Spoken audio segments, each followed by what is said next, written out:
젖 잘 싸는 사치다. 젖 잘 싸, 뭐 다들 아시죠? 졌지만 잘 싸웠다, 이런 뜻입니다.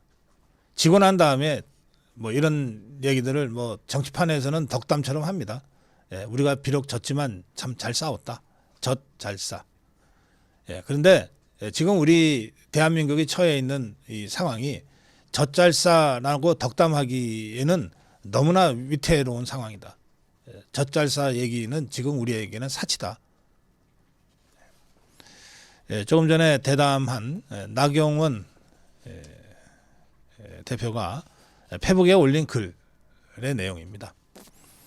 함께 잠깐 보시겠습니다.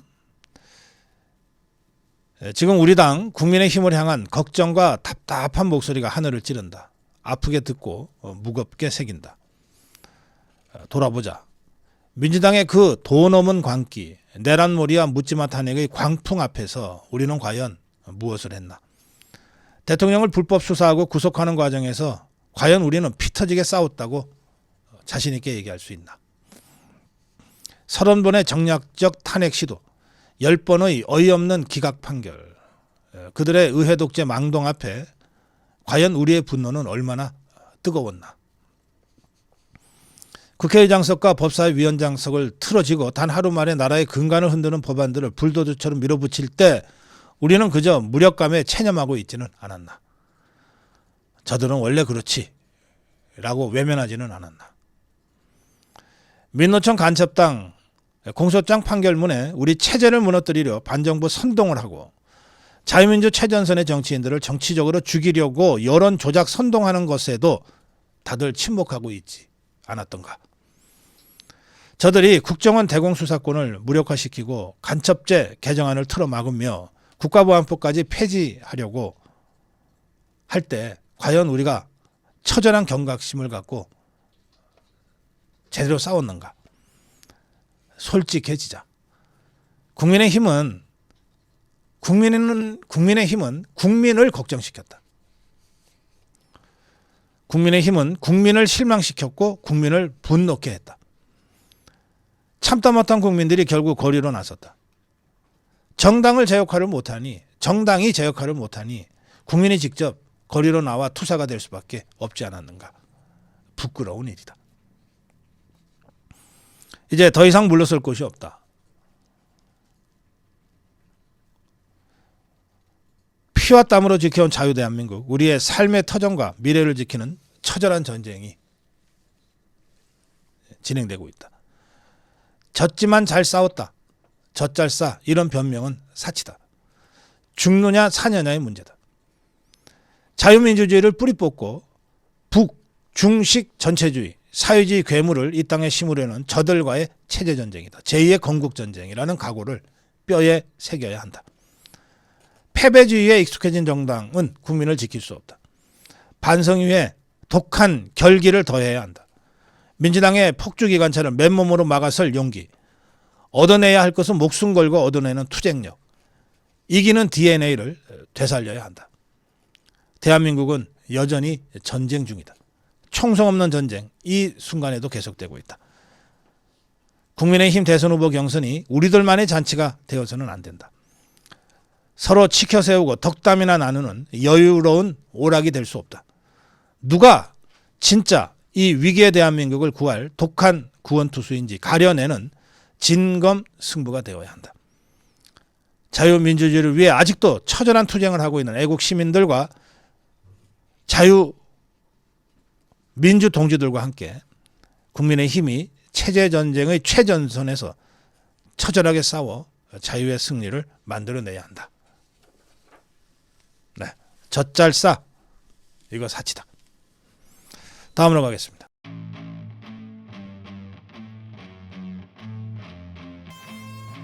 조선일보가 수십 년 써먹은 단물 다 빠져버린 씹다만 껌 같은 얘기를 또다시 하기 시작했습니다. 중도입니다. 중도. 조선일보는 사설로 중도 확장 가능성 주자들이 경선 불출마를 계속하고 있다. 마치 무슨 대단한 큰일이 난 것처럼 이러고 있는데, 조선일보가 얘기하는 중도 확장성이 큰 후보들이 누군지 봤더니 참 웃음부터 납니다. 오세훈이하고 유승민입니다. 저는 이걸 보면서 정말 한마디 해주고 싶었어요. 중도 모욕하지 마라. 그래, 대한민국의 중도가 그래, 유승민이 불출마했다고 슬퍼하고 오세훈이 불출마했다고 아이고 나 이제 찍을 사람이 없네 하고 돌아서겠는가. 중도가 배신자를 좋아하는 사람들이냐 어디. 중도가 우왕좌왕하는 사람들을 얘기하는 것이냐. 이거 중도 이렇게 자꾸 모욕하지 마라. 너네가 수십 년 중도파리 하면서 장사해온 건 알겠는데 그렇다고 해서 중도를 이렇게 모욕해도 되냐. 중도는 마치 배신자들이나 좋아하고 우왕좌왕하는 사람들이나 좋아하는 것처럼. 웃기는 소리 마라. 중도야말로 대한민국이 자유주의, 자유민주주의 시장경제 체제가 잘 견고하게 유지되어야 한다고 나라 걱정하는 사람들이다.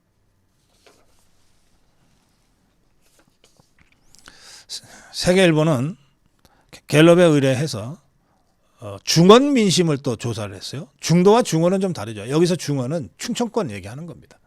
충청권 민심이라고 쓰면 간단할 걸. 꼭 중자를 넣어요. 근데 보니까 대전, 충청, 세종 지역을 조사한 거예요. 그러니까 충청권이라고 얘기하지. 뭔 놈의 중도고 중원이야.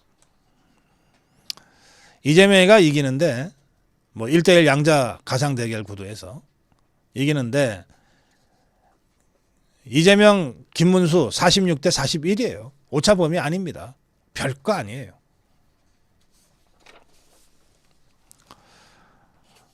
반 이재명 전선이 제대로 구축되면 저 이재명 저거 아무것도 아닙니다. 반 이재명 전선을 구축하면 대한민국 걱정하는 중도들은 다 반 이재명 전선으로 옵니다. 반 이재명 전선을 어떻게 구축할 거냐. 이 과제를 우리 자유파가 잘 풀면 되는 거예요.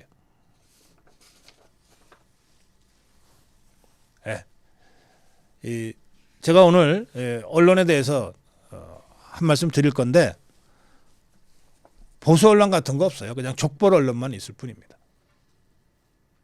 그러니 수십 년 중도파리 하면서 재미 좀 봤다고 또 중도 들고 나오는 저 보수 언론으로 위장한 조중동의 노름에 놀아나지 맙시다.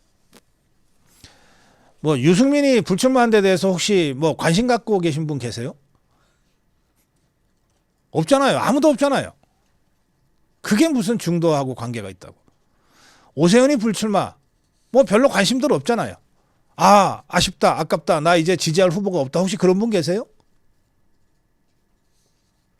저는 오세훈 불출마는 나름 의미 있다고 봅니다. 어떤 의미냐. 서울을 지킬 수 있으니까. 서울을 지키는 것이 중요하니까. 오세훈이 그래도 최소한의 자기 역할을 다 해주기를 바랍니다. 서울만 좀 단단하게 지켜주면 좋겠다. 이번 대선 과정에서. 또 오세훈이가 그만두니까 오세훈 지지표가 전부 한동훈이한테 갈 가능성이 생겼다 이러는데 그것도 웃기는 얘기입니다. 오세훈이 불출마 선언을 하기 직전에 한덕수를 만났습니다. 만약에 오세훈이 뭔가 자기 지지세가 좀 있어서 오세훈 말 듣는 지지자들이 좀 있어서 오세훈이 나 불출마하는 대신에 누군가 다른 사람 이 사람을 지지해달라고 할 경우에 이 사람이 한동훈이 될 가능성은 0. 빵입니다. 빵. 한덕수를 지지할 가능성은 좀 있습니다.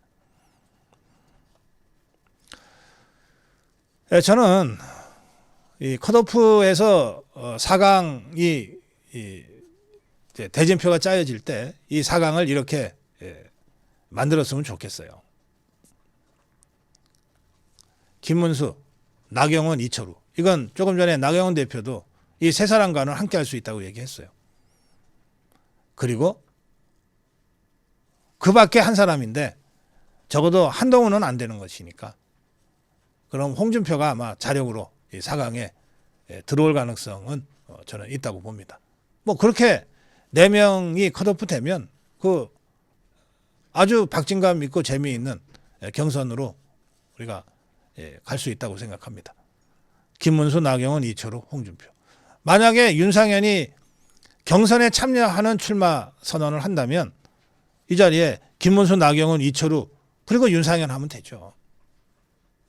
네, 여러분들 표는 한 표지만 대충 이런 그림을 가지고 국민의힘 경선을 보시면 좋을 것 같습니다. 오세훈은 불출마 선언 직후에 한덕수 권한대행을 만났습니다. 그런가 하면 문화일보는 한덕수 국민의힘 경선 참여 안 한다고 큰 제목을 달아서 보도를 했어요. 적어도 지금 컷오프를 거쳐서 1차 경선, 2차 경선하는 이 경선에는 한덕수가 참여하지 않을 것 같습니다. 아마 대도 이 경선에 참여해도 컷오프 당할 가능성을 배제할 수 없어요. 그래서 경선에 참여하지 않는 대신에 국민의힘 후보가 결정이 되면 그때 무소속 출마를 해서 황교안처럼 해서 범여권 자유파 단일화 쪽으로 행보를 할지도 모르겠다, 할 수도 있다, 뭐 이런 추측 기사가 나오고 있습니다. 저는 한덕수 권한대행한테 이미 이렇게 얘기한 바가 있습니다. 출마할 거면 딴 사람 얘기 입으로 하지 말고 직접 해라. 직접 해라. 그런데 오늘 내일 이틀 동안 경선 후보로 등록을 해야 됩니다. 저는 이미 경선은 접었다고 저는 생각합니다. 그러면 지금 한덕수 권한대행이 해야 될 일이 뭐냐? 한미 외교. 비록 한 50일밖에 안 남은 권한대행이지만 그 50일이 대한민국의 구군을 가르는 매우 중요한 시기일 수 있습니다. 그래서 지금 한덕수 권한대행은 뭐 선거 관리도 해야 되지만 그보다 더 급하고 중요한 일, 급하기도 하고 중요하기도 한 한미동맹 회복, 그리고 통상교섭. 이 두 가지에 집중해라. 우선 이 일부터 해라. 필요하면 미국이라도 갔다 와라. 그리고 나서 국민이 원하면 그때 무소속 출마를 하든 뭘 하든 그때 가서 해도 될 일이다. 일단 4월까지는 뭐 불과 그래봤자 이제 보름밖에 안 남았는데 이 보름 동안에 트럼프 대통령을 상대로 한미 외교 복원 그리고 통상교섭, 한덕수 권한대행이 제일 잘할 수 있는 바로 이 통상교섭, 이 문제에서 국민들이 박수 칠 수 있을 정도의 길을 열어놔라. 그리고 국민이 요구하면 그러면 무소속 출마든 뭐든 결행할 수 있다. 그렇게 말씀드립니다.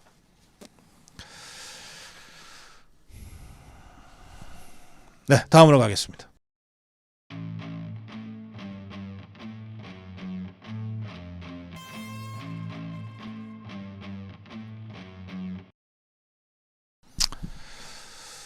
보수 언론은 없다.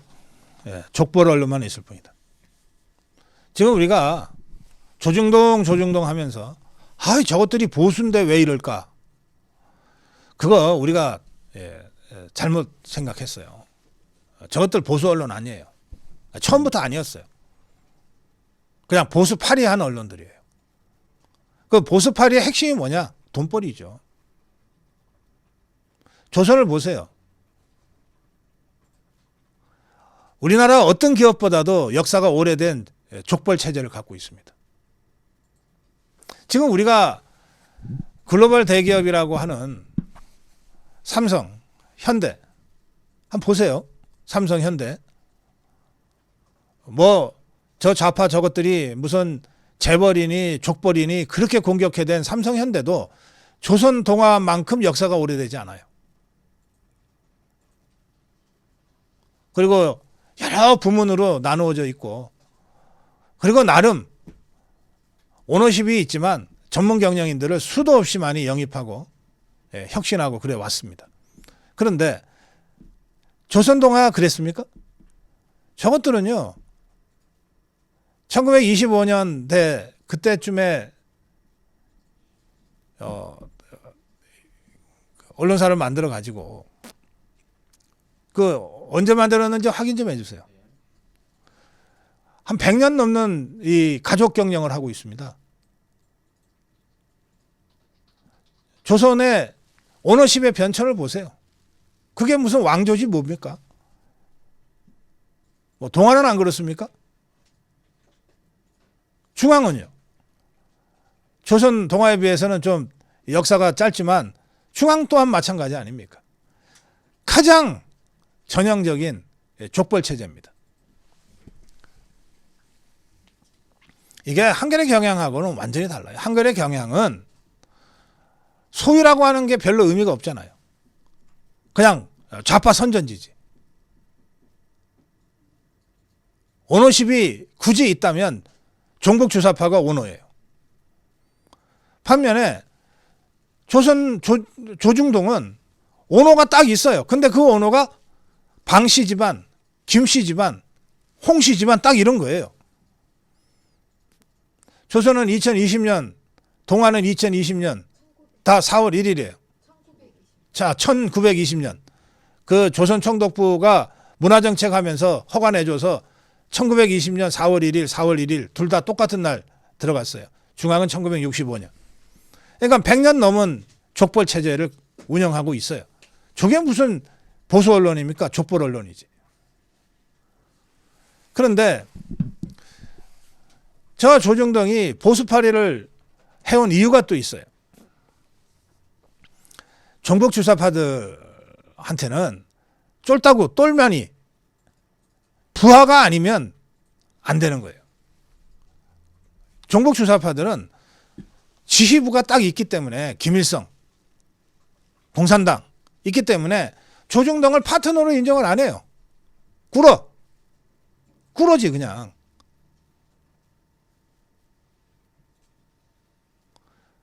요즘은 저 종북 주사파 것들이 각 진지에 진지전을 쳐서 그래서 제법 좌파 진영, 종북 주사파 진영 안에서도 돈벌이도 되고 하지만 이제는 조중동이 뒤늦게 뛰어들어가 봤자 종북 주사파 동네에서 돈벌이 할 수도 없어요. 그래서 어쩔 수 없이 이것들이 먹고 살려고 보수파리를 해온 거예요. 근데 이 보수 진영은 이게 진지가 허약해서 조중동이 뭐 대단한 줄 알고 조중동이 한마디 하면 우르르 몰려다니고 그래 왔잖아요. 그러다 보니까 이것들이 김대중, 노무현, 문재인 때는 그저 완전히 꼬리 내리고 눈치나 살살 보고 대가리 푹 숙이고 있던 저것들이 자유파 보수 대통령만 되면 대통령을 비난하고 매도하고 시비 걸면서 거기서 이쪽 저쪽으로 양다리 걸쳐서 보수파리는 보수파리대로 하고 좌파들하고는 야합하고 이 짓을 해온 거예요. 그래서 박근혜 대통령 탄핵도 결국은 조선부터 시작됐고 윤석열 대통령 탄핵도 결국은 조선으로부터 시작됐던 겁니다. 그런데 여전히 우리 자유파 국민들은 조중동이 그래도 보수겠거니 보수 언론이 왜 저럴까 안타까워하고 그 실체를 이제 정말 분명히 합시다. 조중동 보수 언론 아니에요. 돈 되면 어디 나가는 족벌 언론입니다. 언론도 아니지 그러니까. 그래서 절독합시다. 조중동에 끌려다니는 우리 자유파 국민들 저 좌파들이 보면 정말 우습게 봐요. 저것들은 저 종북 주사파들은 한결의 경향에 끌려다니지 않아요. 한결의 경향을 투쟁의 수단으로 쓰지. 근데 왜 우리 자유파는 그 허상을 깨지 못하고 조중동한테 끌려다닙니까? 저것들이 보수 언론이 아니다. 그저 돈벌이에 뭐든지 하는 족벌 체제에 불과하다. 이 실체를 우리가 분명히 인식하고 조중동 절독운동을 좀 앞으로 제대로 합시다. 그래야 우리가 두 번, 세 번 다시 똑같은데 속지 않아요. 두 번, 세 번 똑같은 함정에 빠지지 않는다고요. 네, 정론 일침이었습니다.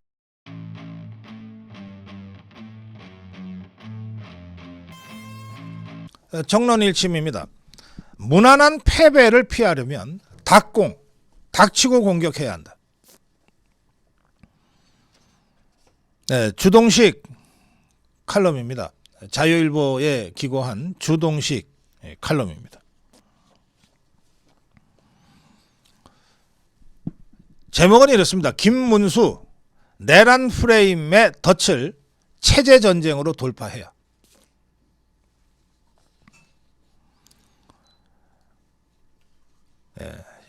김문수에게 심각한 약점이 잠복해 있다.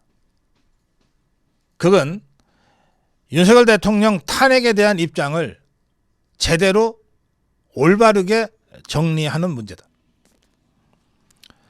김문수는 본선에 오르는 순간 민주당 등 종북 주사파들로부터 내란 동조 세력으로 몰리게 돼 있다. 이건 필연이다. 변명은 무의미하다. 변명할수록 자신이 내란 세력이라는 것을 인정하는 결과가 될 뿐이다.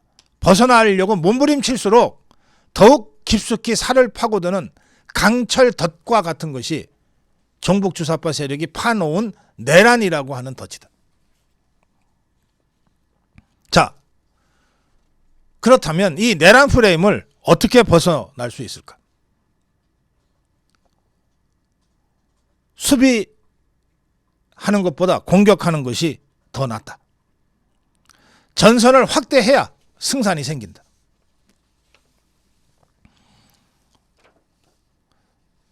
좌파들은 지금 국민의힘 계열 대통령 흑역사라는 제목의 영상 이미지를 수도 없이 지금 만들어서 배포하고 있는데, 거기 보면 이승만, 박정희, 전두환, 노태우, 이명박, 박근혜, 그리고 윤석열, 이 자유우파 대통령은 예외 없이 비참한 말로를 맞았다.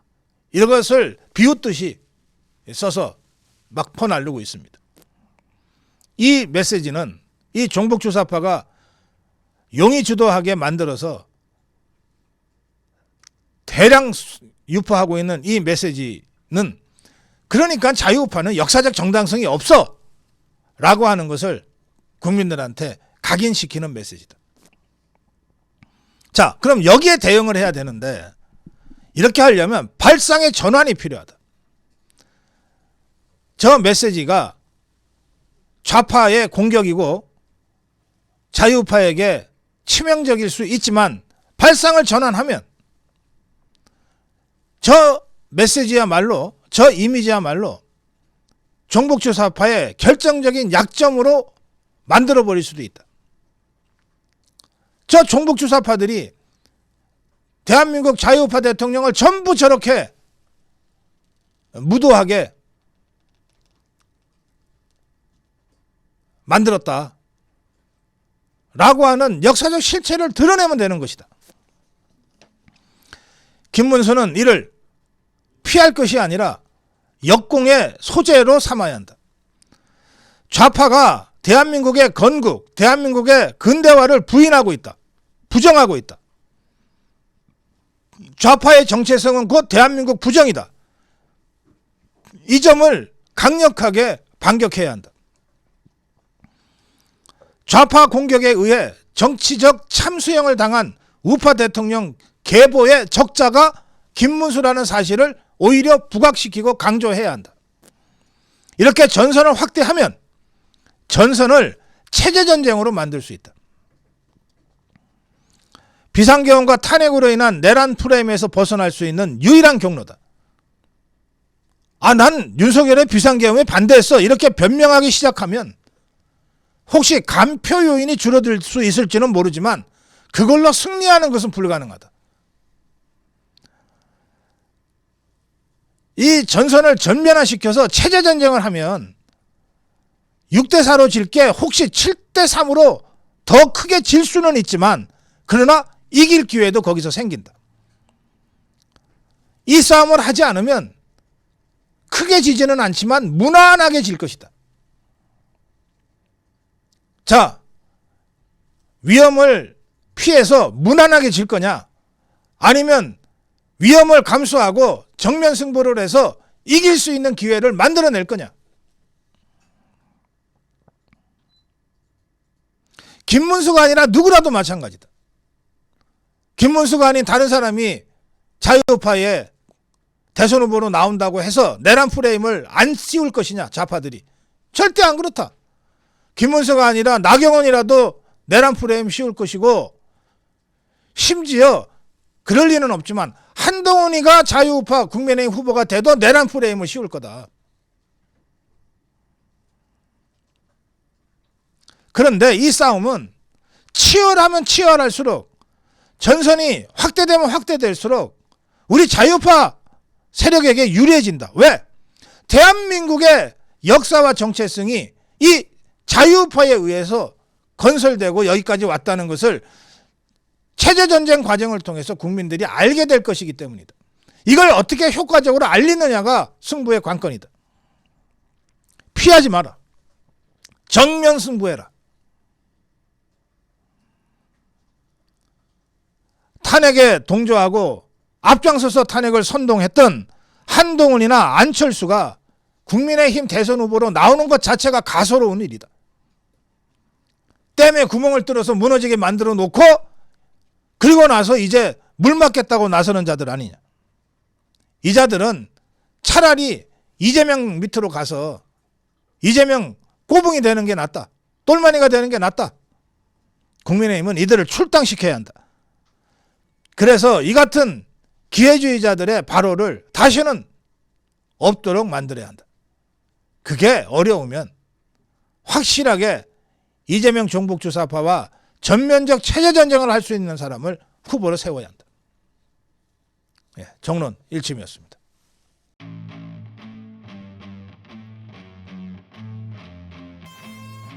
네, 첫 번째 정론 일침은 사전투표 부정선거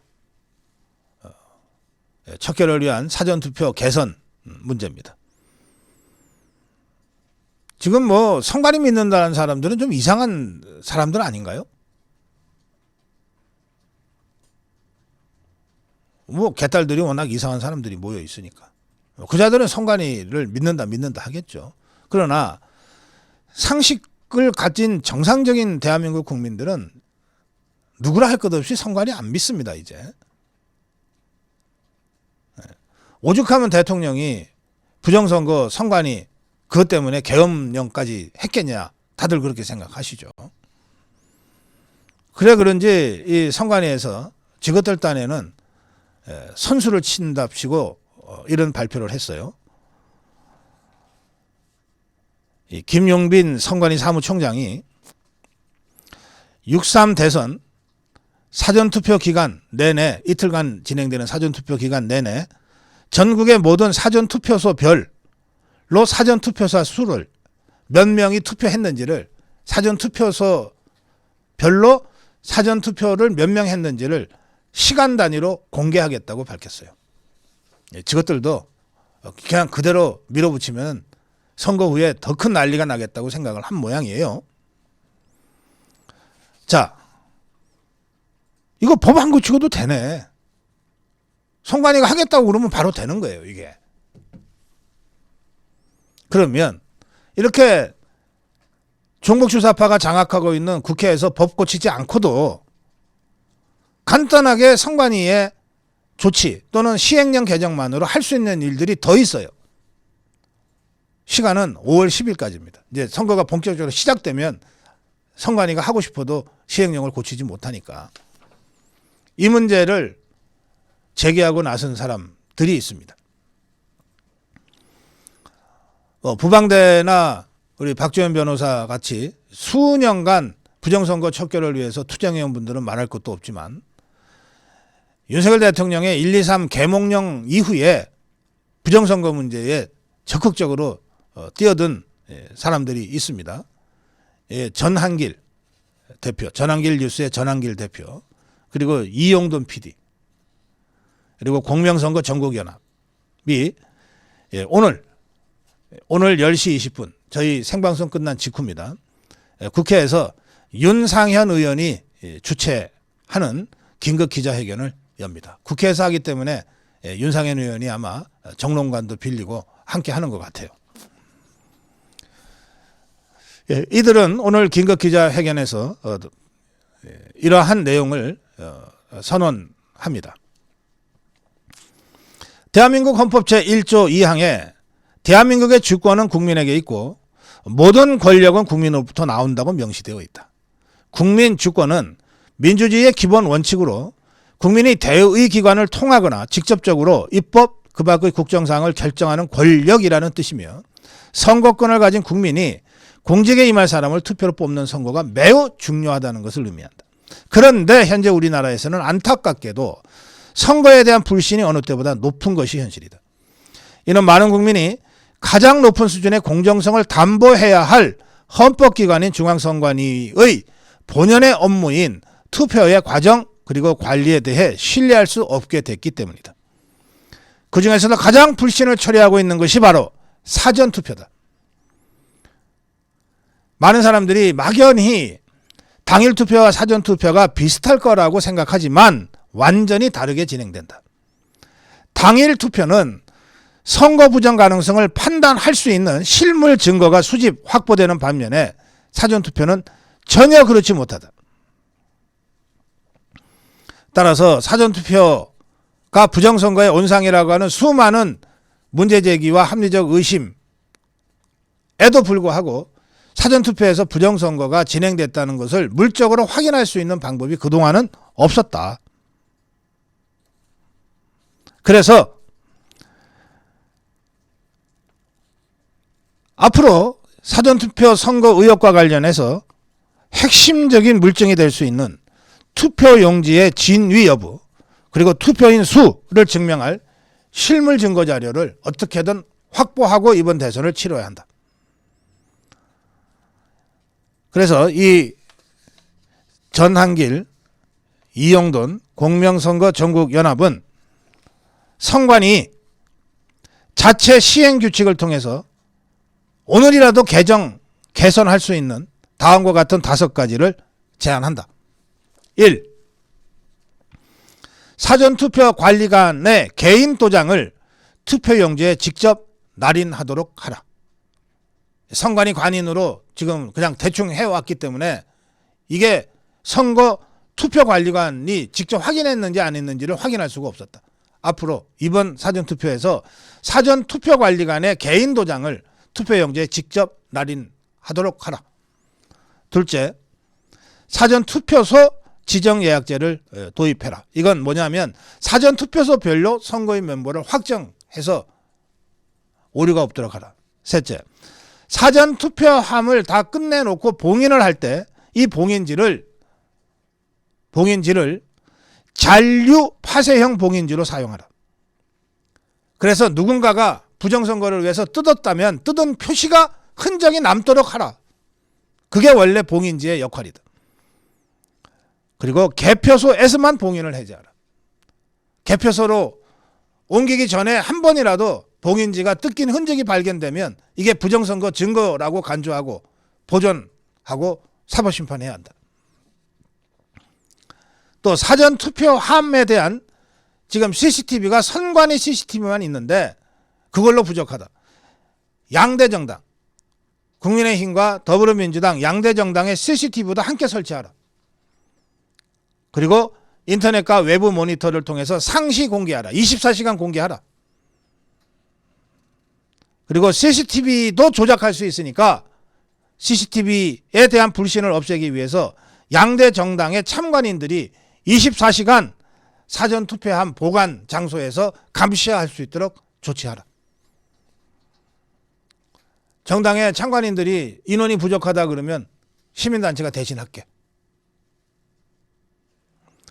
마지막으로 투표함을 개함할 때 지금은 본투표함을 먼저 개함한 다음에 마지막에 사전투표함을 개함을 해서 꼭 막판에 좌파들이 역전되는데 이거는 본투표함에서의 득표 상황을 다 보면서 마지막에 사전투표함을 비율에 맞춰서 조작할 수 있도록 만들고 있으니 이제는 사전투표함부터 개함하라. 어느 쪽을 먼저 하든지 그건 선관위 결정이다. 사전투표함을 먼저 개함해라. 만약에 조작이 됐다면 사전투표함부터 조작 논란이 일 수밖에 없다. 사전투표함을 먼저 개함하고 그리고 본투표함을 개함하도록 하라. 이 간단한 것도 못하냐. 이게 법 개정이 필요하냐? 아무것도 아니다. 그냥 선관위 시행규칙을 고치거나 또는 선관위가 방침을 바꾸면 될 일이다. 이 5가지 요구를 받아들이면 사전투표에 대한 그 수많은 의혹에 대한 선관위의 최소한의 개선 노력이라고 우리가 인정할 수 있다. 그렇게 되면 우리 자유파 국민들, 사전투표가 부정선거라고 생각하고 사전투표를 회피하는 수많은 자유파 국민들이 마음 편하게 먹고 사전투표부터 할 거다. 그러면 선관위 입장에서는 투표를 높이는 게 그 기관의 제1사명인데 선관위 제1사명에 맞게 투표율도 높아질 거다. 그게 너네한테도 좋은 일 아니냐. 그리고 이렇게 부정선거 없이 투표하자. 약간의 제도 개선을 통해서 약간의 선관위 방침을 바꾸기만 하면 되는데 라고 하는 제안을 어느 국민이 반대하겠냐. 어느 국민이. 부정선거 하겠다는 그 반국가 단체 빼놓고 어느 국민이 반대하겠냐. 만약 이렇게 쉽고도 신속하게 개선이 가능함에도 불구하고 이 5가지 요구를 선관위가 받아들이지 않는다면 부정선거 하겠다는 뜻으로 간주할 수밖에 없다. 따라서 선관위가 이 요구를 받아들이지 않으면 어차피 부정선거 할 거라고 하는 불법 부정선거 카르텔, 좌파 카르텔이 작동한다고 간주하고 6.3 대선 불복운동을 전개할 수밖에 없다. 선관위 시행규칙 개정은 5월 10일 이전까지만 하면 된다고 되어 있으므로 이에 대해서 노태악 선관위원장, 김용빈 사무총장이 공개적으로 답변하라. 이것이 오늘 잠시 후에 국회에서 있을 전한길, 이영돈 그리고 공명선거 전국연합의 긴급 기자회견 내용입니다. 이 문제는 우리 자유파 국민들 걱정만 하고 아무 행동도 하지 못하고 있는 이 자유파 국민들이 부정선거 의혹이 지금까지 발생했던 부정선거에 대해서는 언젠가는 우리가 사법적 처단을 해야 되지만 당장 50일 앞으로 다가온 이번 대선에서만이라도 이 부정선거를 원천 차단하기 위한 자유파의 행동으로 매우 의미 있고 중요한 일이라고 제가 생각해서 알려드립니다. 내일 이 문제를 적극적으로 행동하겠다고 나선 전한길 뉴스의 전한길 대표가 저희 방송에 9시경에 출연을 해서 직접 오늘 기자회견 내용을 비롯해서 이후에 이 행동 방침에 대해서도 직접 여러분께 알려드리기로 했습니다. 내일 오전 9시 저희 고성구TV 생방송 중에 전한길 대표로부터 직접 이 사전투표 개선과 관련된 말씀을 들으시고 그리고 여러분들 함께 동참하시길 바랍니다.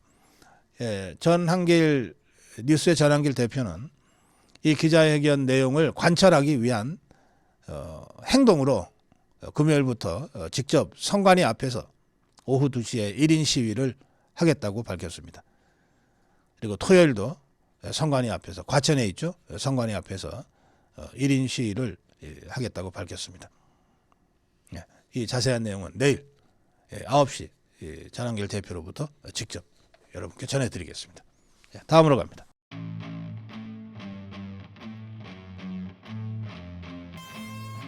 할 일 없는 자들이 하는 게 대선이냐? 제가 최근에 한동훈이는 말할 것도 없고 안철수 관련 뉴스도 제가 거의 전혀 전해드리지 않았어요. 뉴스 가치가 없다고 제가 생각했기 때문입니다. 근데 연합뉴스의 안철수 인터뷰를 보고서 뉴스 가치가 없기는 마찬가지인데 이거 그냥 놔둬서는 안 되겠다는 생각이 들어서 제가 짧게라도 논평을 하겠습니다. 이 인터뷰를 보면 안철수야말로 마이너스 정치의 대가. 어떻게 정치 한 십몇 년 하면서 배운 게 마이너스밖에 없냐 싶을 정도입니다. 극도의 무논리. 이 진짜 이게 말이 아니라 방귀다. 말이냐 방귀야 이런 말 있잖아요. 이 완전히 방귀로 가득 찬 인터뷰는 또 보다 처음 봤어요. 안철수의 주장대로 하면 이제 마이너스가 이렇게 됩니다. 우선 탄핵에 반대한 사람들은 다 빼야 돼요. 이번 대선에서 탄핵에 반대한 사람들은 출마할 자격도 없다는 거예요. 탄핵에 반대한 사람들 싹 빠져야 돼요. 나경원, 김문수 다 빠져야 됩니다. 이철우 다 빠져야 돼요. 그 다음에 검찰 출신 빠져라.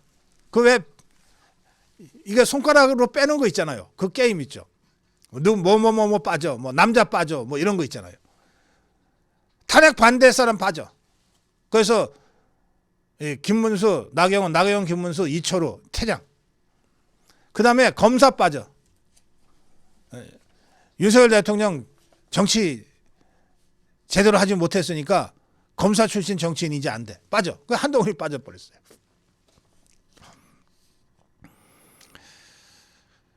그 다음에 아예 한덕수는 대놓고 한덕수 빠져 했어요. 할 일이 많은데 지금 대선 뛸 때냐. 자, 제가 정확하게 그 워딩을 전해드릴게요.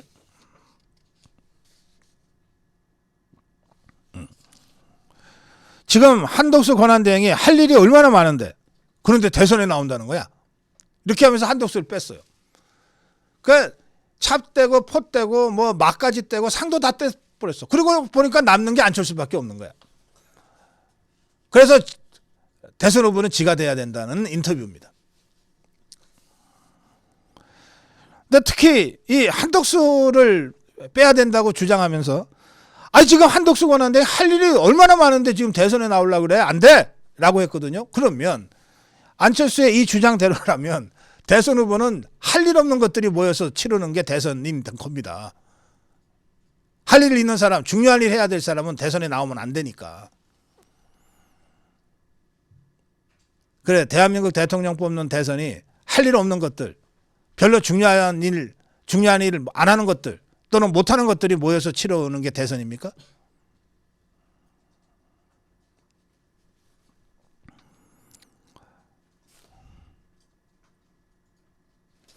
뭐 제가 메모는 더 해놨는데 논평하다 보니까 이 말도 아닌 이 방구 가지고서 계속 논평하는 게 제가 짜증이 납니다. 이쯤 할게요. 여러분 다음으로 가겠습니다.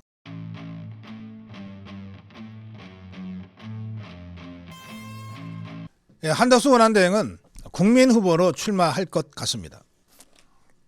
일단 어제 이틀간에 걸친 국민의힘 경선에는 한덕수 권한대행이 등록을 하지 않았어요.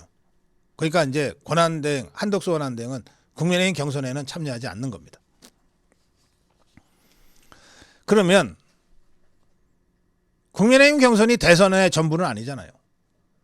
만약에 국민의힘 경선이 대선이라면 그럼 황교안은 어떻게 되는 거예요? 국민의힘 경선에 안 나갔지만 대선 출마를 선언했잖아요. 그러니까 국민의힘 경선은 우리 자유표가 치를 대선의 일부분에 불과해요. 일부분에. 한덕수 권한대행도 마찬가지입니다. 경선에 참여 안 한다고 해서 대선에 출마 안 하는 건 아니죠. 아직은. 네, 그런데 제가 보기에 한덕수 권한대행의 여러 가지 워딩과 메시지를 보면 국민의힘 경선에는 안 들어가겠지만 무소속으로 국민 후보로는 출마할 것 같아요. 우리 자유파의 심장 대구를 중앙일보가 취재한 루포 기사가 있어요. 여기 보면 제목을 이렇게 뽑았어요. 중앙일보가 뽑은 제목이에요. 누굴 뽑아야 되는겨? 대구의 고민이라고 하면서 누굴 뽑아야 되는겨? 그 총리 출마합니까? 그 한덕수 출마합니까? 그러니까 대구 분들의 관심이 한덕수한테 모이고 있다. 이걸 루포를 통해서 보여주고 있어요. 대구 민심은 두 가지로 모아집니다. 아이고 그래도 이재명은 안 되지. 그러니까 반 이재명 정서 확실해요. 뭐 그거는 우리 자유파 국민이라면 대구인들 부산인들 대전인들, 인천인들 다 똑같지 않겠습니까? 이재명은 안 돼. 그런데 이재명 꺾으려면 누구를 해야 되지? 아이고, 이게 딱 맞춤형 후보가 안 보이는데 그 한덕수 출마합니까? 이게 중앙일보가 전하는 대구 민심이에요.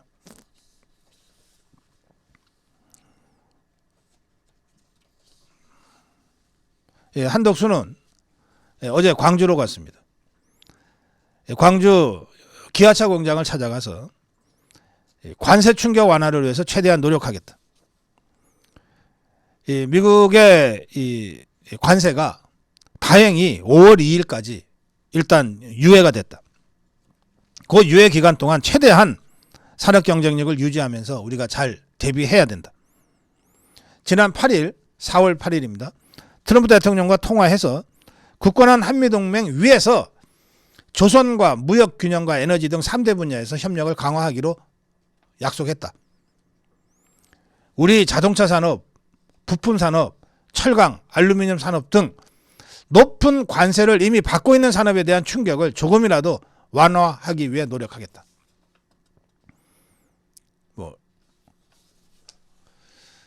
그런데 이 한덕수가 이렇게 통상 문제만 챙기는 게 아닙니다. 한덕수 측은 언론이 한덕수 불출마라고 보도하자 그건 사실이 아니다. 이렇게 밝혔다는데 이건 뭐냐? 국민의힘 경선에 들어가지 않는 거지 대선 출마를 포기한 건 아니다. 이런 뜻입니다. 실제로 한덕수는 사석에서 하여튼 더불어 이재명이 많은 국가를 위해서 막아야 한다. 이런 뜻을 여러 차례 표명했다고 합니다. 이재명만은 막아야 해. 이재명만은 막아야 해. 이재명 못 막으면 나라가 망해.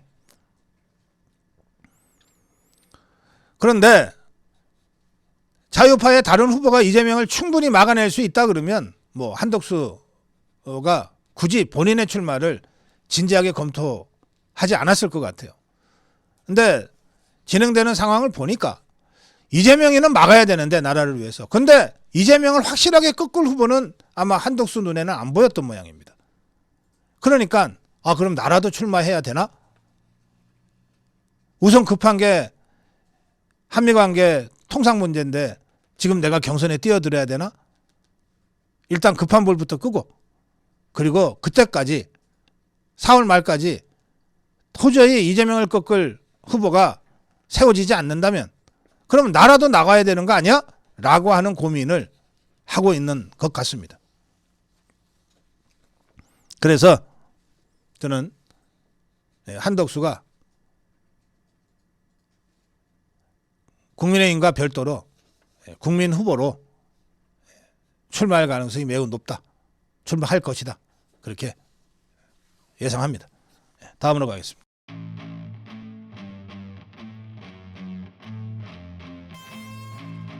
유일한 현장 투쟁.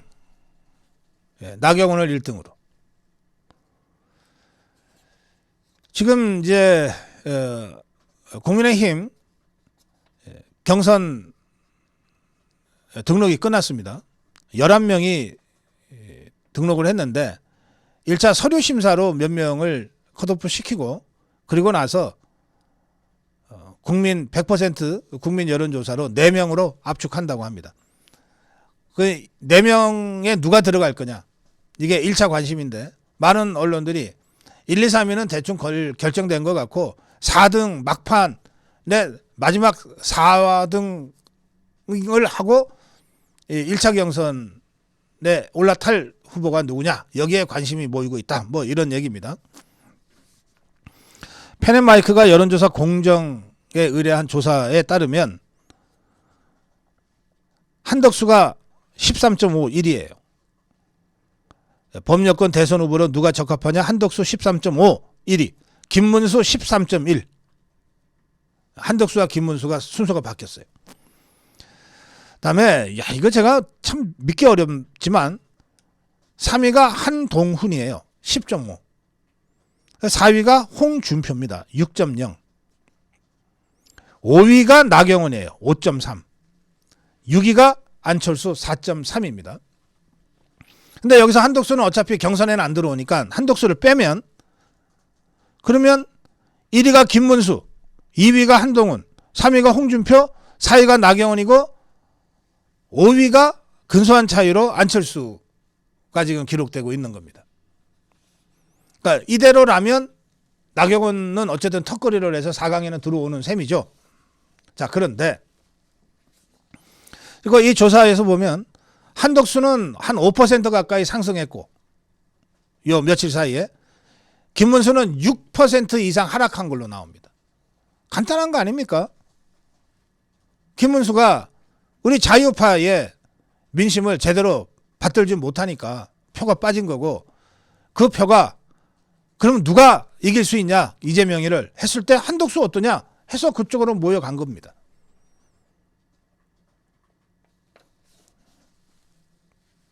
자, 그런데 일단 여론조사 공정의 이 조사 그리고 국민 여론조사로 4명으로 압축하는 여론조사는 이번 주말에 있습니다. 일요일 월요일 이렇게 있을 텐데 며칠 안 남았잖아요.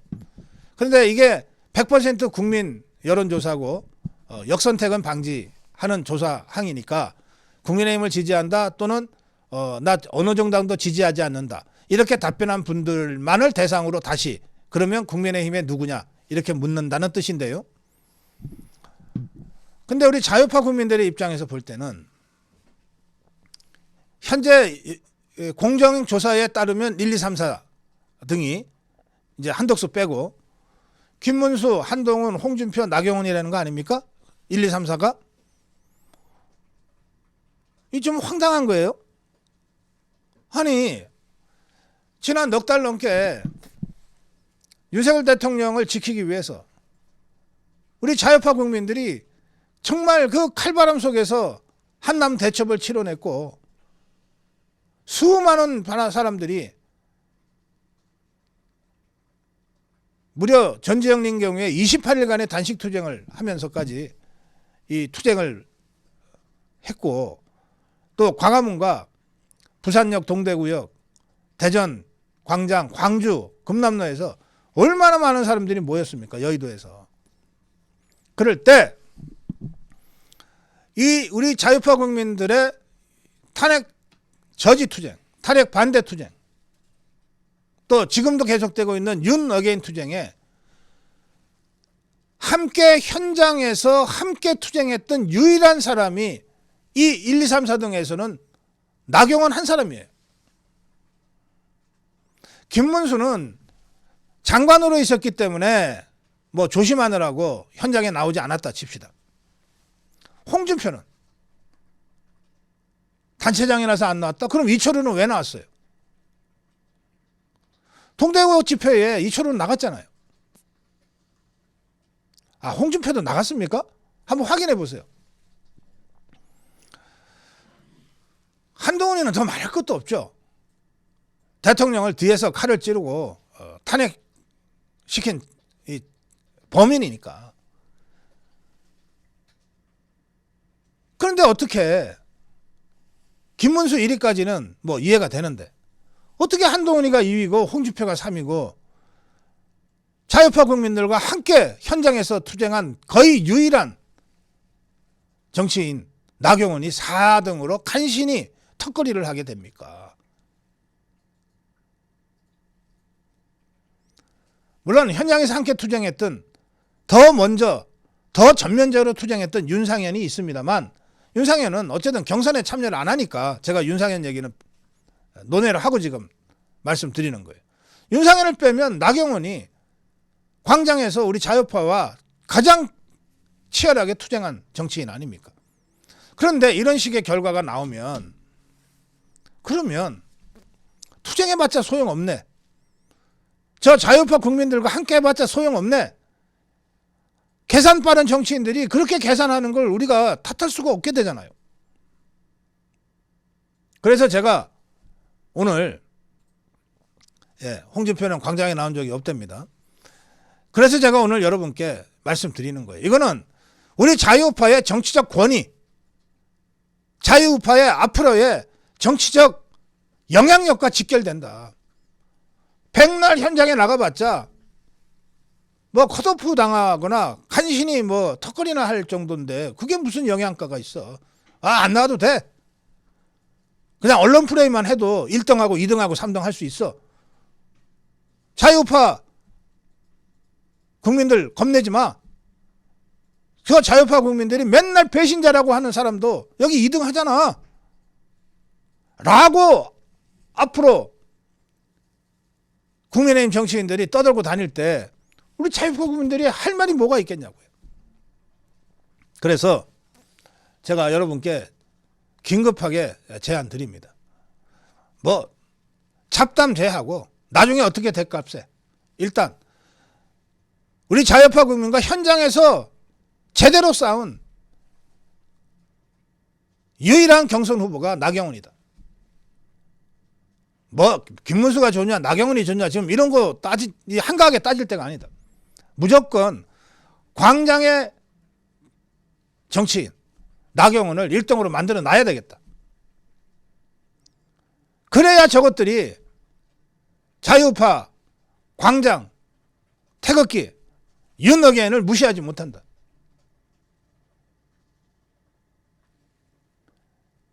이번에 국민 여론조사로 이 4등까지 뽑는 데니 우리들이 할 수 있는 일이다.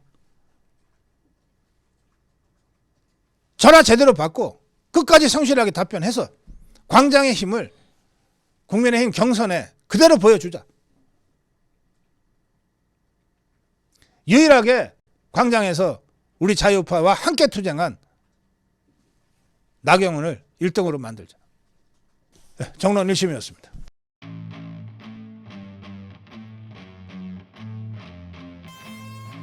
네, 첫 번째 정론 1심입니다.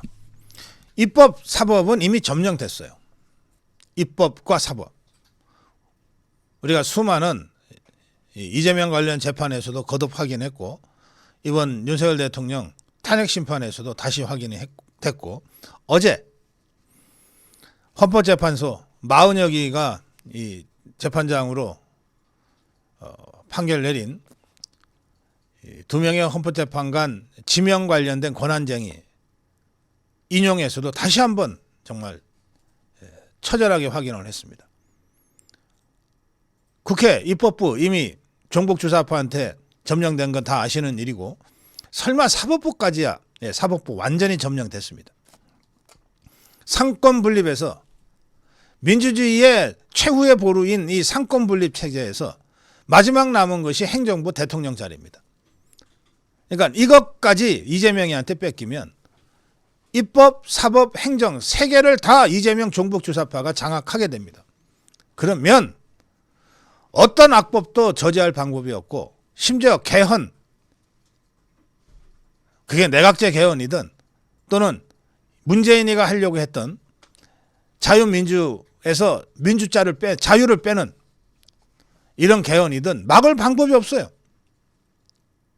대한민국이 공산화되는 것은 그야말로 여반장입니다. 그것을 어제 헌법재판소 판결에서 우리가 다시 한번 아주 처절하게 확인을 한 겁니다. 헌재는 한덕수가 헌법재판관 지명한 것은 혈역 정지해달라고 하는 가처분을 만장일치로 인용을 했어요.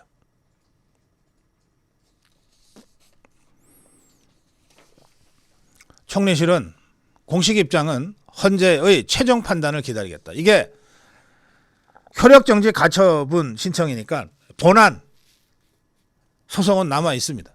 본안 심리. 그 본안 심리 때까지 기다리겠다. 뭐 이런 입장 발표했습니다. 아시아투데이는 사설에서 앞으로가 더 걱정이다. 국민들은 이번에 다시 한번 헌재가 법리보다는 정치에 따라 판결한다는 것을 확인하게 됐다. 이제 종북주사파가 입법에 이어 사법을 확실히 장악하고 있다는 것이 분명해졌고 여기에 이번 대선에서 이재명이가 대통령이 된다면 입법, 행정, 사법, 상권을 모두 장악하게 되는 것이다. 이렇게 되면 히틀러로 가는 길이 활짝 열리는 것이다. 사상 최악의 독재자 중에 하나인 히틀러. 이재명이가 히틀러가 되는 것은 그야말로 식은 죽 먹기처럼 쉽다.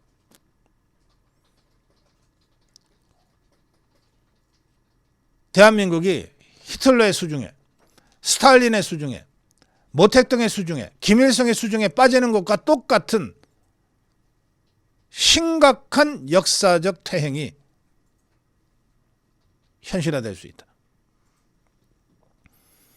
이 희대의 독재자들의 공통된 특징, 입법, 행정, 사법을 다 장악하고 독재하는 겁니다. 그래서 무슨 일이 있어도 이재명이 대통령 되는 것만은 막아야 한다는 겁니다. 다음으로 가겠습니다.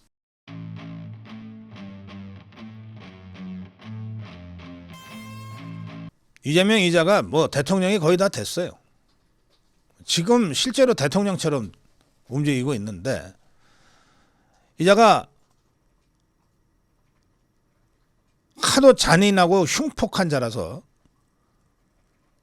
국민들이 야, 저게 되면 엄청난 정치보복과 피바람이 불 거야 라고 걱정하고 있는 걸 이자가 알고 있어요.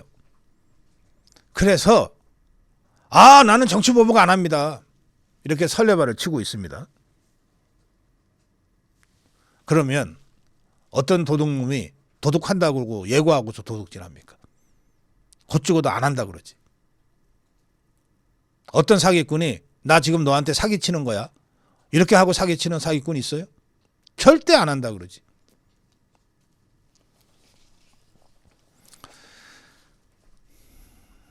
희대의 이 거짓말 장이이고, 희대의 사기꾼이고, 희대의 흉폭한 이 자범이에요.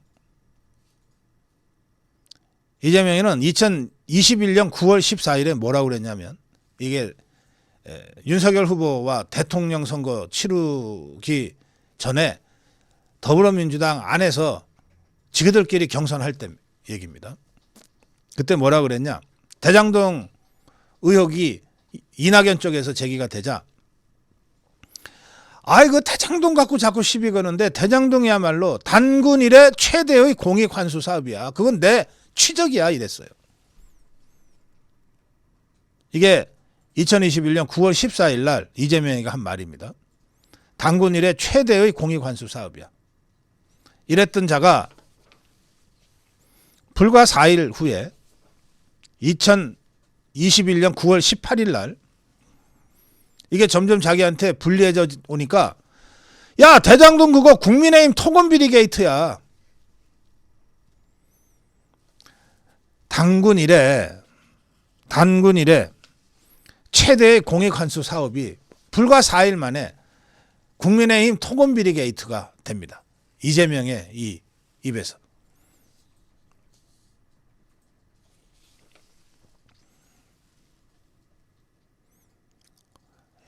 왜 우리 말에 그런 말이 있잖아요. 숨 쉬는 것 빼놓고는 다 거짓말이다. 그런데 여러분, 이재명이는 숨 쉬는 것도 거짓말입니다. 지난번에 그랬잖아요. 씨 어쩌고 저쩌고로 들리는 것 같다고 했을 때 뭐라 그랬습니까? 그거 스읍 하는 숨 쉬는 소리였다. 이재명이 이자는 숨 쉬는 것도 거짓말로 숨 쉬는 자예요. 그런데 그런 자의 말을 믿어요? 정치보복 없다니까 진짜 없을 줄 알아요?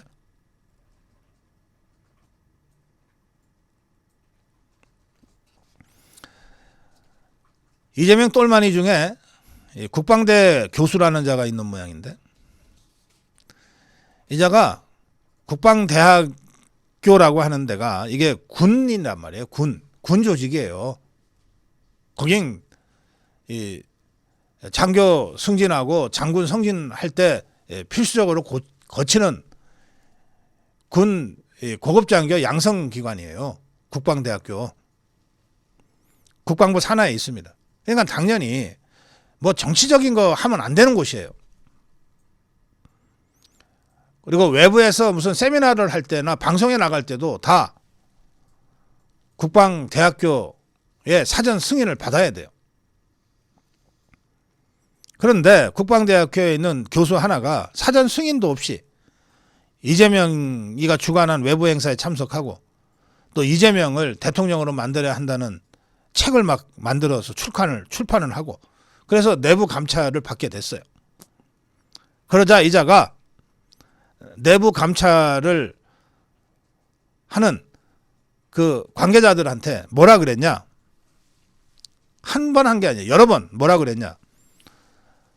야, 너네 말이야. 이재명 대통령 되면 너네 가만두지 않겠어? 내 지금 감찰하는데 너희들이 이재명 대통령 되면 내가 관계자들 싹 잡아들이겠어. 정권 바뀌면 내가 아주 철저하게 복수하겠어. 이렇게 협박을 했어요.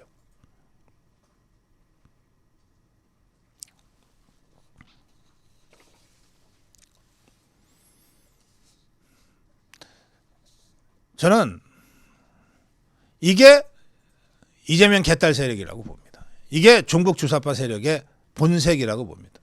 이자가 위장을 좀 어리숙하게 해가지고 본색을 먼저 드러냈을 뿐입니다.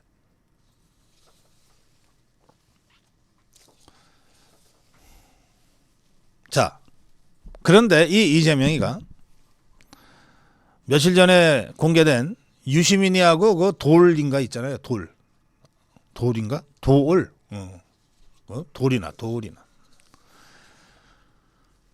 그 있잖아요. 돌하고 저 유시민이하고.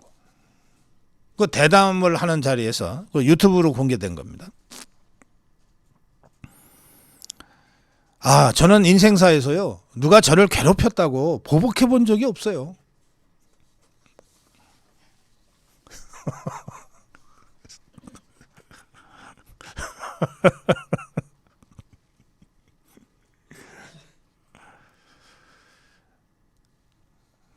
그 제가 저 옛날에 감옥 살 때 그 거짓말을 직업으로 하는 사람들을 감옥에서 뭐 여러 번 만나봤습니다. 거짓말을 직업으로 하는 사람을 이제 전문 용어로 사기꾼이라고 합니다. 감옥 용어로는 접시 돌리는 자들이라고 합니다. 이 자들의 특징이 하나 있습니다. 보통 그러니까 정상적인 일반적인 사람들은 거짓말을 하면 자기가 조금 양심에 좀 찔리는 게 있어요. 그렇죠. 하얀 거짓말을 할 때조차도 그래요. 정말 선의로 이건 거짓말을 해서 저 사람이 피해가 없도록 해야 된다고 하얀 거짓말을 할 때조차도 근데 이 하얀 거짓말도 거짓말은 거짓말인데 이거 하는 게 맞나? 머뭇거리게 되잖아요. 이게 보통 사람이에요. 그런데 저 접시 돌리는 것들은요. 그런 양심이 아예 없어. 그게 직업이니까 그럴 거예요. 그리고 심지어는 지가 거짓말을 하고 있는지를 의식을 못해. 그리고 거짓말을 하면서 통쾌함을 느껴. 누군가를 속이는 것이 그렇게 재밌대. 그냥 돈 버는 것으로 끝나는 게 아니야. 그래서 누군가를 사기치지 않으면 일종의 금단현상 같은 게 온대. 사기 전과 20범짜리하고 제가 감옥을 잠깐 같이 산 적이 있는데 그자가 그렇게 고백을 하더라고요. 나이가 뭐 저보다 몇 살 위였지만 뭐 제가 이렇게 물어봤어요. 아니 아직도 그렇게 한참 일할 나이인데 그렇게 사기 전과 20범 이거 평생 사기만 치고 살았다는 건데 왜 그렇게 사냐. 그랬더니 고 박사 모르는 소리 말어. 나 이거 안 하니까 내가 진짜 맹세하고 지난번 19번째 살고 지금 오늘 20번째 사는데 19번째 살고 나간 다음에 내가 다시 사기치면은 내가 사람이 아니다 그러고 막 그랬대. 자기 그랬대요. 그런데 한 달인가 사기를 안 치고 거짓말 안 하고 착한 사람으로 살려고 하다 보니까 너무 괴롭더라는 거야. 누굴 만나도 그냥 거짓말이 막 나오는데 그걸 확 틀어막고 있으려니까 사는 게 아니더라는 거야. 그런 금단 현상이 있대요. 그래서 제가 그 사람한테 더 말을 안 하고 요번에 나가면 꼭 병원부터 가라. 이 감정을 받아야 된다. 이게 정상이 아니다 당신. 그랬어요. 제가 이재명을 보면 빨리 병원 가야 되는데 왜 저렇게 나가 돌아다니나 하는 생각이 들어요. 빨리 병원에 가서 진단을 받아야 되는데. 이재명 망언집이라고 왜 국민의힘에서 책 하나 냈잖아요. 그거 이재명이가 이 유튜브에서 이렇게 얘기합니다. 그거 내가 읽어봤는데 그건 명언집인데? 아니 그렇게 된다니까요. 그렇게 된다고. 그건 명언집인데? 그런데 이자가 2016년입니다. 성남시장으로 있을 때 어찌어찌해서 그때 아주 허접한 그 김어준이가 이 유튜브도 하기 전입니다. 방송에 나가서 이재명이가 이런 말을 했어요.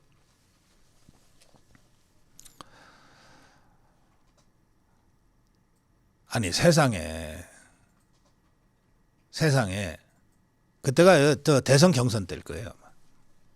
그 문재인이랑 이재명이랑 이렇게 경선할 그때입니다. 세상에 어떤 대통령 후보가 정치보복 하겠다고 공언하냐. 내가 정치보복 하고 싶어도 그거 꼭꼭 숨겨놨다가 나중에 몰래 해야지. 이때는 이재명이가 진심이었던 것 같아요. 이 말까지 거짓말한 건 아니야. 세상에 어떤 대통령 후보가 정치보복을 공개적으로 하겠다 그러냐. 그런 건 꼭꼭 숨겨놨다가 나중에 몰래 해야지. 이재명이가 말이죠. 딴에는 스케일이 좀 커. 정치보복을 한 사람 잡아다가 감옥에 가두는 걸로 하는 게 아니고 아예 기관을 해체해버려. 방첩사를 3개로 쪼개고 검찰을 공소청으로 격화시키고 아예 국가기관에 대해서 보복을 하겠다는 거예요. 국가기관에 대해서. 자기를 막 못 살게 군 검찰을 아예 없애버리고 공소청으로 격화시키고 간첩 때려잡는 방첩사를 아예 3개로 쪼개가지고 아예 간첩 잡지 못하게 만들고. 이재명의 정치보복의 스케일이 다릅니다. 이게 히틀러가 했던 방법이에요.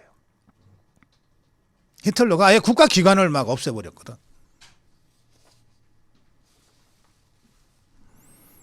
자, 그냥 이재명이 싫어가 아닙니다, 여러분.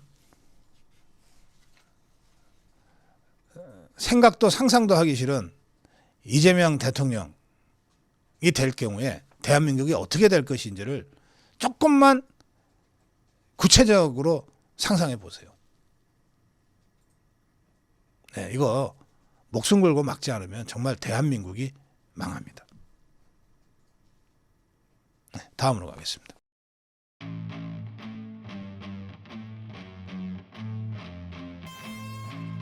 네, 이재명 드럼통에 제대로 긁혔다. 나경원이 이렇게 얘기했어요. 이재명이가 긁히기는 제대로 긁힌 것 같다. 이 긁혔다는 건 젊은 청년들 주로 쓰는 표현입니다. 그러면서 나경원이 이렇게 설명합니다. 우리 커뮤니티에서는 이재명을 드럼통이라고 부릅니다. 이재명을 드럼통이라고 부르는 이유는 간단해요. 무서워서예요. 공포영화가 생각나거든요.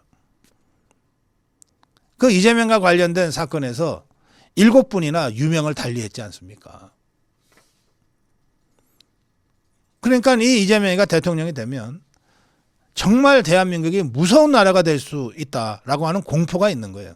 그래서 제가 드럼통에 들어가서 드럼통에 들어가도 굴복하지 않겠다 한 겁니다. 그런데 제가 드럼통 퍼포먼스를 하고 나서 이재명이가 제대로 긁혔는지 어제 아주 난리가 났습니다. 뭐 지는 뭐 정치보복은 한 적이 없다. 뭐.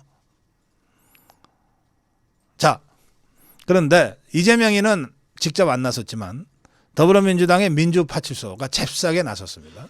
잽싸게 나서서 나경원을 허위사실 공표, 명예훼손 혐의로 서울경찰청에 고발했어요. 그래서 제가 가만히 있어봐. 그러면 드럼통이 이재명이라는 것을 쥐가 자백한 거 아니야? 아니 지가 명예훼손 당했다고 나서면 난 드럼통이 이재명인지 몰랐어요.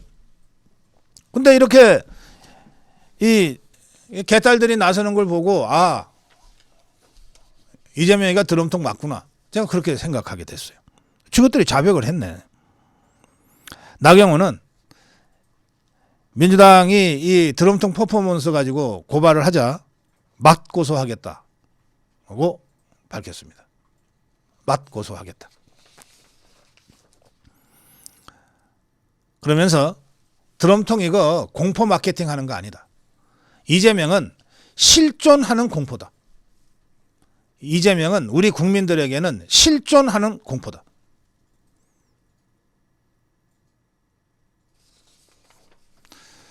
자, 이 선거가 이제 슬슬 달아오르고 있습니다. 선거 캠페인에 복잡한 건 안 통합니다. 설명을 길게 해야 비로소 이해가 되는 거는 캠페인도 아니에요. 그냥 딱 봐서 아 그거 딱 들어서 아 그거 이게 캠페인을 주도해야 이깁니다. 단순 명쾌 그리고 머리가 아니라 가슴으로 확 와닿는 거. 드럼통은 그런 거예요. 드럼통 퍼포먼스가 선거 캠페인 입장, 선거 캠페인이라는 차원에서 보면 아주 강력한 퍼포먼스다라고 평가하는 이유입니다. 그러니까 저 이재명이 쪽에서 난리가 났죠. 얼마나 아팠으면 바로 고발했겠어요. 허겁지겁 고발하다 보니까 지가 자백까지 한 거 아니에요. 이재명이 드럼통 맞다고. 자, 정론 1침이었습니다.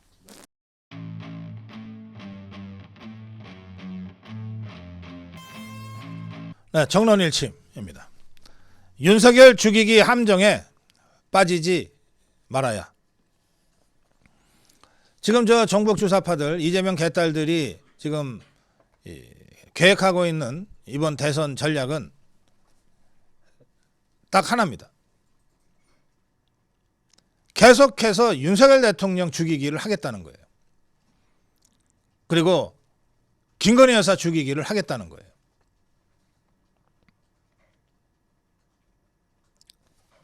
그래서 뭐 법조 기자단이 요청했다고 하는데 법조 기자들은 좌파들이 없을까요? 이것들이 요청을 해서 법원에 윤석열 대통령이 매주 월요일 형사재판 출석을 위해서 법정에 갈 때 법정 안에서 촬영을 하겠다고 허가해달라고 요청을 했고 법원이 이를 받아들였어요. 그러면 이제 매주 월요일 법정에 앉아있는 윤석열 대통령의 사진이 대문짝만하게 나고 그리고 저 종북 주사파 개딸들이 내란몰이를 계속하게 될 겁니다. 그러면서 윤석열 죽이기 할 겁니다. 그리고 김건희 여사를 계속해서 다시 언론에 띄워서 그래서 윤석열 죽이기, 김건희 죽이기를 하면서 대선을 치르려고 할 겁니다. 그런데 저것들은 이거밖에는 할 수 있는 선거 방법이 없어요. 그런데 저는 착각도 자유다. 자, 보십시오. 윤석열 대통령이 비상계엄 선포하기 직전 내 대통령 지지율이 대략 20% 초반대였습니다. 그리고 비상계엄 선포하고 나서 탄핵으로 가면서 10% 중반대까지 떨어졌습니다. 다 기억하실 겁니다. 그런데 어떻게 됐습니까? 윤석열 대통령의 비상계엄 선포가 그야말로 국가적 위기 상황 속에서 취할 수밖에 없었던 불가피한 조치였다고 하는 것이 윤석열 대통령의 대국민 메시지를 통해서, 그리고 탄핵 심판 과정에서의 대통령의 변론을 통해서, 최후 진술을 통해서 국민들에게 알려지면서 국민들이 일어서기 시작한 것 아닙니까? 그래서 탄핵 심판 중인데도 대통령 지지율이 45, 48, 52까지 올라갔잖아요. 저것들이 겁먹고서 아예 조사를 포기할 정도의 높은 지지율로 수직 상승했잖아요. 그 윤석열 대통령이 이제 억울하게 탄핵당하고 억울하게 내란 수개, 내란 우두머리 누명을 쓰고 지금 재판정에 앉아 있어요. 그야말로 억울한 피해자, 억울한 희생자로 앉아 있는데 그 사진을 보여주면 민심이 이재명한테 돌아선다? 웃기는 소리입니다. 비록 법정이지만 당당하게 변론하는 윤석열 대통령의 모습을 국민들이 영상으로 확인하게 되면 윤 어게인의 목소리는 더 커질 거예요. 그리고 저 정북 주사파들이 흠 하나 없어서 대통령을 직접 공격은 못하고 어떻게든 십수년 전에 이 도이치모터스부터 시작해서 김건희 여사를 온갖 모략과 음모로 음해하려고 했던 사실도 이제 다 드러났어요. 그런데 그 김건희 여사를 다시 언론 위에 끌어내려서 매도를 한다, 공격을 한다. 저는 김건희 여사에 대한 동정, 그리고 윤석열 대통령에 대한 윤 어게인의 함성은 좌파들이 그런 공작을 피면 필수록 더 강력하게 퍼져나갈 거라고 생각합니다.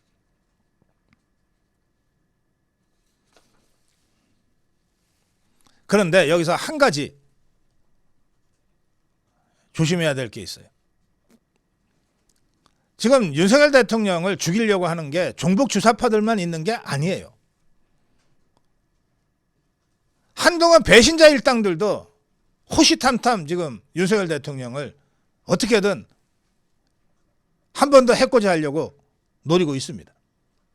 이것들이 국민의힘 안에서 윤석열 대통령 출당시켜야 된다는 얘기를 계속해서 퍼뜨리고 있는 겁니다. 이런 상황에서 저 종북 주사파들이나 한동훈 배신자 집단들한테 시비거리나 트집거리를 줘서는 안 돼요.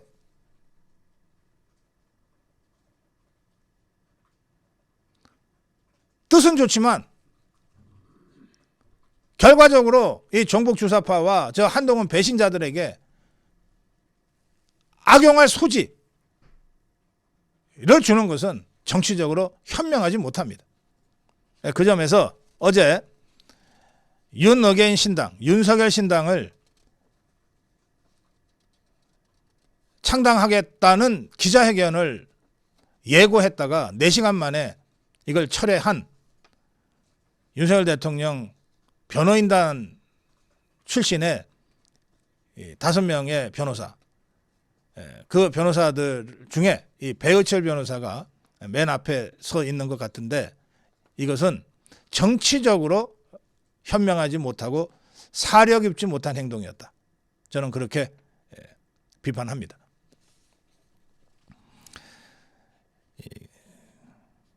뭐 별거 아니에요. 그냥 한 4시간 해프닝으로 끝났다. 뭐 4시간 만에 기자회견 자체를 철회했으니까. 뭐 이렇게 4시간 해프닝으로 끝났다고 치부해도 되지만 정치판에서는 특히 이 대선 경선 국면이라는 극도로 예민한 국면에서는 아무것도 아닌 작은 불씨가 큰 불이 될 수도 있어요. 다행히 어제 이 배우철 변호사의 이 기자회견 예고가 4시간 만에 철회되고, 그리고 윤가끔 이 윤석열 대통령 변호인단에서도 책임자 역할을 쭉 해왔고, 또 대변인 역할을 공식적으로 쭉 해온 윤갑근 변호사가 윤석열 대통령이 당원으로 가입하거나 직접 관여하지 않는다라고 하는 입장을 분명히 밝혀서 그냥 4시간 해프닝으로 끝났습니다. 그런데도 저한테 많은 정치인들이,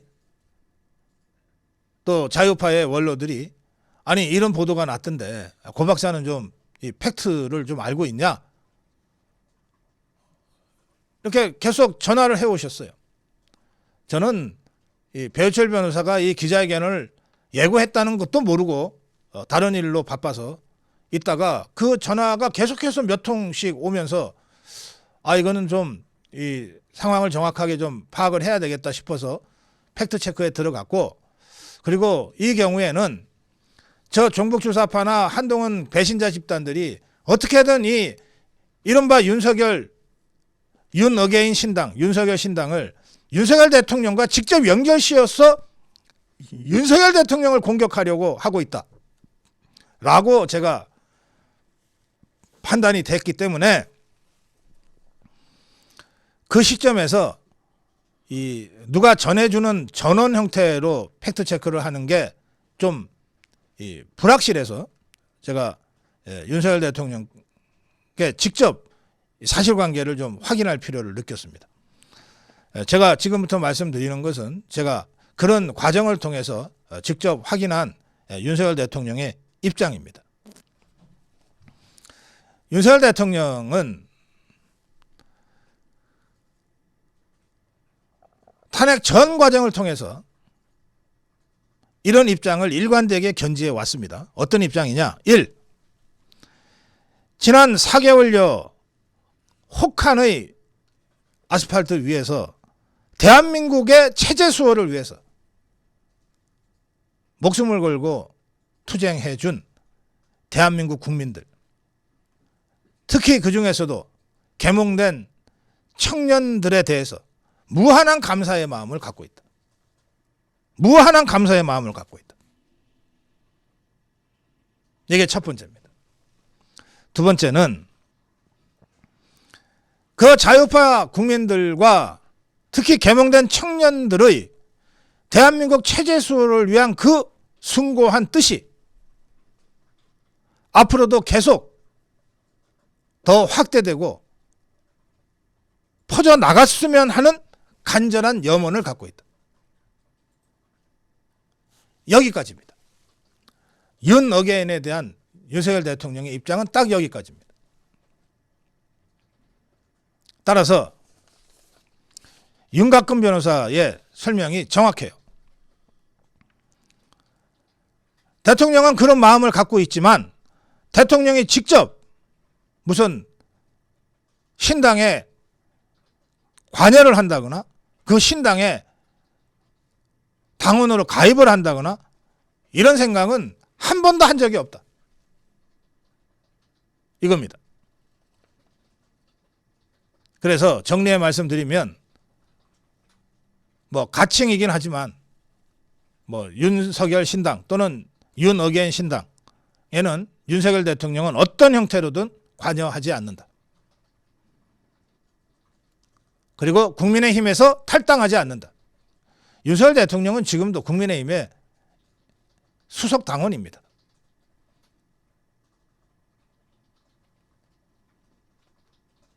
그리고 제가 이 윤어게인 집회와 행진을 계속해서 여러분께 알려드리고 또 그 청년들과 대화를 하고 있는데,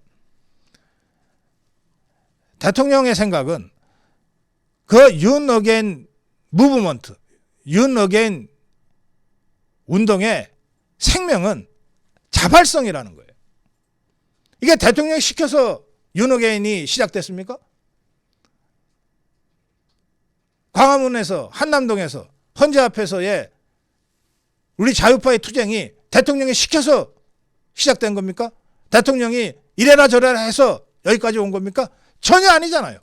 그건 자유파 국민은 누구나 다 알고 있는 사실입니다. 위기에 처한 대한민국과 좌파의 집중 공격을 받아서 어려운 처지에 빠진 대통령을 구하기 위해서 우리 자유파 국민 누구나 할 것 없이 다 자발적으로 광화문에 나가고 한남동에 나가고 헌재 앞에 나갔던 것 아닙니까? 윤호개인도 똑같이 그 자발성을 생명으로 하고 있는 겁니다. 이 자발성이 살아있어야 어떻게든 이걸 대통령과 엮어서 이재명 개딸들의 대선 전략에 소재로 쓰겠다고 하는 윤석열 죽이기, 김건희 죽이기 음모에 우리가 빠지지 않을 수 있는 겁니다.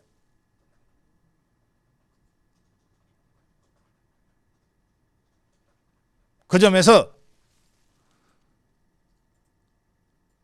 4시간 해프닝으로 끝난 윤어게인 신당 설은 우리가 철저하게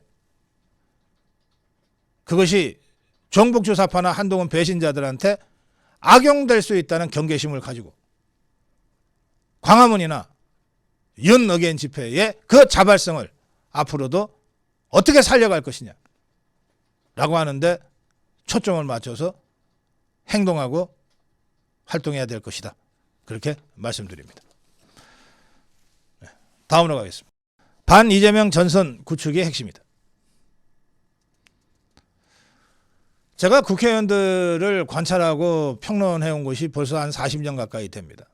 수많은 정치인들을 또 대통령들을, 대통령 후보들을 만났고 비평해 왔습니다. 그러면서 제가 느끼는 게 많은데 특히 국회의원들에 대해서는요. 정말 거의 예외 없이 국회의원들의 첫 번째 목적은 자신의 정치적 생존입니다. 다음에 국회의원 한 번 더 하는 겁니다. 거의 예외 없어요.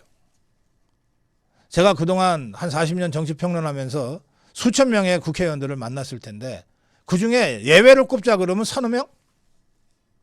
서너 명? 예컨대 정말 국회의원 내 연연해 하지 않고 다음에 또 국회의원 하려면 어떻게 해야 되나 이런 거 연연해 하지 않고 소신껏 정치했던 국회의원 정말 찾기 어렵네. 박세일 선생 정도 될까요? 네. 자.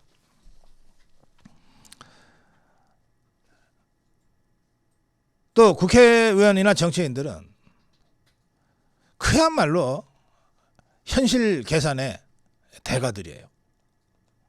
안 되는 일 절대 안 합니다. 그런데 지금 국민의힘의 국회의원들의 움직임을 보면 또 국민의힘의 여러 대권 주자들의 움직임을 보면 이 선거에서 지면 다 죽는다. 이 선거에서 이기기 위해서 내 모든 걸 던지겠다. 이런 후보도 있어요. 그런데 그렇지 않은 후보들이 더 많아요. 그렇지 않은 국회의원들은 훨씬 더 많아요. 무슨 얘기냐? 이번 선거 어차피 안 될 거야. 그렇지만 내가 나가야 대선 후보가 돼야 다음 당권이라도 잡을 수 있어. 또 이번 선거 어차피 안 될 거야. 그러나 내가 대선 후보가 유력한 저 사람 캠프에 들어가서 이름이라도 올려놔야 저 사람이 대선 떨어지고 난 다음에 다시 당권 잡을 텐데 그러면 그때 내가 내 다음 공천이라도 보장을 받지. 이렇게 움직여요. 제 눈에는 그렇게 보입니다.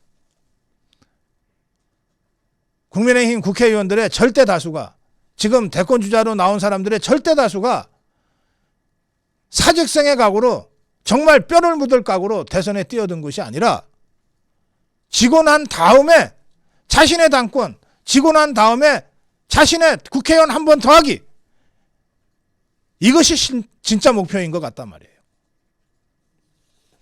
이런 기회주의, 이런 보신주의를 우리가 극복하지 못하면 우리 대선 승리 불가능합니다. 다시 말씀드리면 이런 기회주의, 이런 보신주의를 넘어선 사람을 후보로 만들어야 우리가 비로소 대선에서 승리할 수 있어요. 그래야 반 이재명 전선 구축이 가능해지기 때문에 그렇습니다. 생각해 보세요. 내가 대통령 되는 게 목적이 아니라 이재명을 저지해서 대한민국을 살리는 게 목적이다. 나보다 더 센 사람이 있으면 언제든지 양보할 수 있다.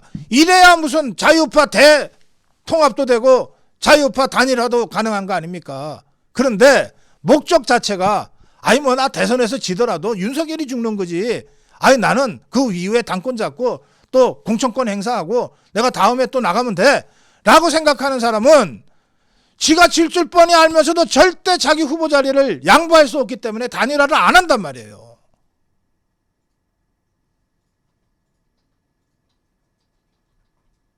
그래서 이 점 정말 자신의 모든 것, 후보 자리까지 포함해서 자신의 모든 것을 내려놓고 반 이재명 전선을 구축하고 대한민국을 구하기 위해서 정말 몸을 던질 사람이냐 아니냐, 이렇게 후보를 판별하는 것이 지금 시점에서 가장 중요합니다. 이게 반 이재명 전선 구축이 핵심이다라고 제목을 단 이 정론일침의 문제의식이에요. 자, 다들 이번 선거 어려울 거라고 그러는데 전 전혀 그렇게 생각하지 않습니다. 지금 무슨 MBS 조사요? 이재명이하고 우리 쪽 후보들하고 차이가 엄청나죠? 그런데 그 압도적으로 앞선다는 이재명의 지지율이 39밖에 안 돼요. 제가 잠시 후에 컬럼에서도 말씀드리겠습니다만 이재명이가 3년 전에 윤석열 후보하고 붙었을 때 47 했잖아요. 10%나 떨어져요. 이재명이는 절대 3년 전에 47을 못합니다. 대선에서 진 이후 지금까지 이재명이가 오로지 표 까먹는 일만 했지 표 얻는 일을 한 게 하나도 없잖아요. 절대 47을 못해요. 그러면 우리는 이재명을 3년 전에 꺾었을 때 윤석열 후보가 얻은 48만 얻으면 된다고요. 이거는 우리가 하기 나름이라는 거예요. 지금의 여론조사는 그러니까 아무 의미가 없다는 겁니다. 반 이재명 전선을 제대로 구축만 하면 3년 전에 윤석열 후보가 48 얻었듯이 얼마든지 다시 이재명을 밟아버릴 수가 있다는 거예요. 그걸 하기 위한 반 이재명 전선 구축이 핵심이다. 지금 김문수와 나경원은 바로 이런 의미에서의 반 이재명 전선 구축, 반명 빅텐트가 필요하다. 그리고 그걸 위해서 내가 필요하다면 단일화 하겠다. 이런 입장을 분명히 하고 있어요.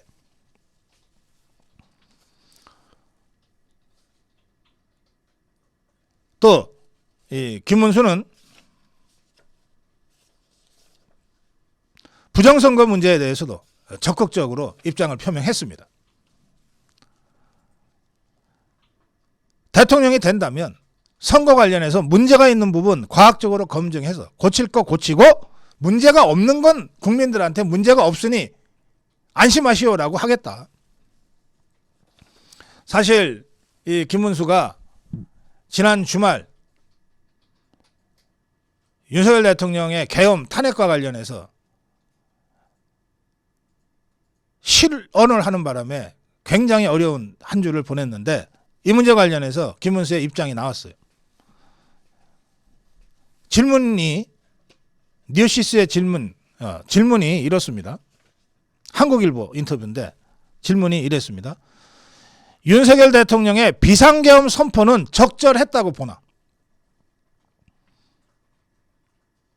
비상계엄 선포는 적절했다고 보나? 김문수의 답입니다. 불가피한 계엄이었다고 생각한다. 불가피한 계엄이었다고 생각한다.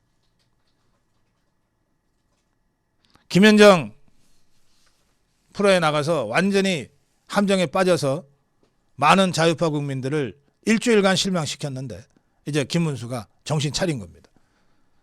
윤석열 대통령의 계엄 불가피했다는 겁니다. 그건 윤석열 대통령도 불가피했다고 설명하고 있는 겁니다. 이래서 저는 반 이재명 정선을 강력하게 구축할 두 사람이 김문수와 나경원, 나경원과 김문수다. 이 두 사람한테 표를 모아야 된다. 그렇게 말씀드리는 겁니다.